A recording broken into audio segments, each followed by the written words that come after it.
தமிழ் உள்ளங்கள் அனைவருக்கும் இணைய வணக்கம். இது உங்கள் தமிழ் ஸ்டோர் சேனல். சென்டாக் புதுச்சேரியில ரவுண்ட் 1 கவுன்சிலிங்லாம் முடிஞ்சு அதற்குரிய அட்மிஷன் லிஸ்ட் எல்லாம் ஒரு பக்கம் வந்திருந்தது. ரவுண்ட் 2 கவுன்சிலிங்குரிய ரிஜிஸ்ட்ரேஷன் ப்ராசஸ் அப்படின்றது இப்போ ஸ்டார்ட் ஆகி நடந்துட்டு இருக்கு. இந்த செப்டம்பர் 3ஆம் தேதி வரைக்கும் நமக்கு டைம் கொடுத்துருக்காங்க. இதற்குள்ள நீங்க ரெஜிஸ்ட்ரேஷன் பண்றவங்க பண்ணிக்கலாம் அப்படின்னு சொல்லிட்டு.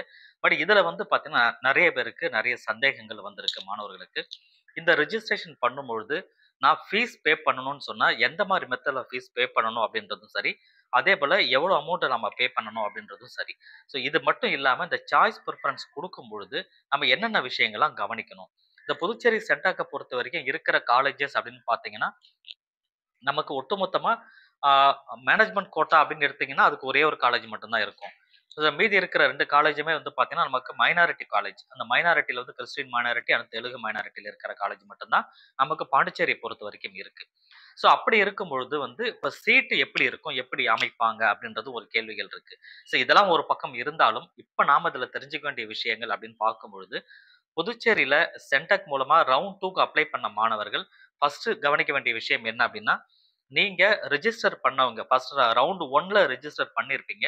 அந்த மாணவர்கள் ரவுண்ட் 2ல நீங்க பார்ட்டிசிபேட் பண்ணலாம். ரவுண்ட் 1ல ரிஜிஸ்டர் பண்ணியிருந்தா மட்டும் தான் நீங்க ரவுண்ட் 2லயும் பார்ட்டிசிபேட் பண்ண முடியும் அப்படின்னு சொல்றது. என்ன அப்படி அர்த்தம் அப்படின்னா, ரேங்க் லிஸ்ட் ரிலீஸ் பண்ணியிருப்பாங்க. கரெக்ட்டுங்களா? நீங்க ஃபர்ஸ்ட் அப்ளிகேஷன் போடுவீங்க. அப்ளிகேஷன் போடும்போது உங்களுக்கு ரேங்க் லிஸ்ட்ட ரிலீஸ் பண்ணியிருப்பாங்க.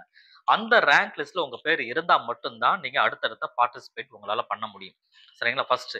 அப்போ நேரடியா ரவுண்ட் 1ல நீங்க கலந்துக்காமலேயே, ரிஜிஸ்ட்ரேஷன் பண்ணாமலேயே புதுசா வந்து ஃப்ரெஷ்ஷா வந்து ரெஜிஸ்ட்ரேஷன் அப்படின்றது ரவுண்ட் 2ல பண்ண முடியுமா அப்படின்னா, கண்டிப்பா உங்களால பண்ண முடியாது. அப்ப ஏற்கனவே ரிஜிஸ்டர் பண்ணியிருந்தா மட்டும் தான் ரவுண்ட் 2ல உங்களால ரிஜிஸ்டர் பண்ண முடியும் அப்படின்னு ஒரு ஒரு ரூல் இருக்கு. ஸோ இது ஒண்ணு இருக்கு. 2வது அப்போ ஃப்ரெஷ் ரெஜிஸ்ட்ரேஷன் அப்படின்றது ரவுண்ட் 2ல கிடையாது அப்படின்னு அர்த்தமாயிடுதுங்க. ரைட்டுங்களா? ஸோ அப்ப ஏற்கனவே ரெஜிஸ்டர் பண்ணவங்க, ஏற்கனவே ரெஜிஸ்ட்ரேஷன் ஃபீஸ் கட்டிடுவீங்க. ரவுண்ட் 1ல கட்டியிருப்பீங்க. அந்த மாணவர்கள் ரவுண்ட் 2ல வந்து பார்ட்டிசிபேட் பண்ணும்போது மறுபடியும் நீங்க அமௌண்ட் பே பண்ணணுமான்னா, அதுவும் கண்டிப்பா தேவையில்ல. சரிங்களா? அப்ப ஏற்கனவே வந்து ஃபீஸ் கட்டியிருப்பீங்க ரெஜிஸ்ட்ரேஷன் ஃபீஸ். அவங்கலாம் வந்து 2ண்ட் ரவுண்ட்ல திரும்ப மறுபடியும் ஃபீஸ் ஆனது கட்ட தேவையில்ல. ஆனா அதற்கு பதிலா வந்து இந்த இன்னொரு ஃபீஸ் இருக்கு. அது செக்யூரிட்டி டெபாசிட் அப்படின்னு சொல்றது. அந்த செக்யூரிட்டி டெபாசிட் அப்படின்னு பேர்ல குடுக்காம அதையுமே அவங்க ஃபீஸ் அப்படின்னு தான் சொல்றாங்க. பட் அத வந்து பார்த்தீங்கன்னா, நீங்க பே பண்ற மாரி இருக்கும். ஸோ அது வந்து எவ்வளோன்னா 2 லேக்ஸ் பெர் ஹெட்க்கு வந்து வாங்குறாங்க.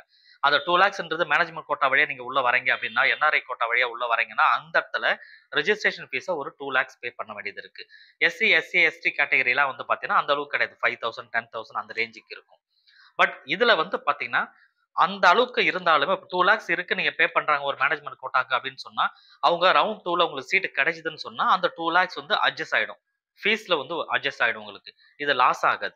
அப்படியே லாஸ்ட் ரவுண்ட் வரைக்குமே உங்களுக்கு சீட்டே கிடைக்கல. ஆனா ரூ. 2,00,000 வரைக்கும் பணம் கட்டியிருக்கீங்க அப்படின்னா கூட, உங்களுக்கு அந்த ரூ. 2,00,000ன்றது ரீஃபண்ட் ஆகிடும். அது இமிடியேட்டா வர்றது எல்லா ரவுண்டும் கம்ப்ளீட் ஆனதுக்கு அப்புறமா உங்களுக்கு வரும்.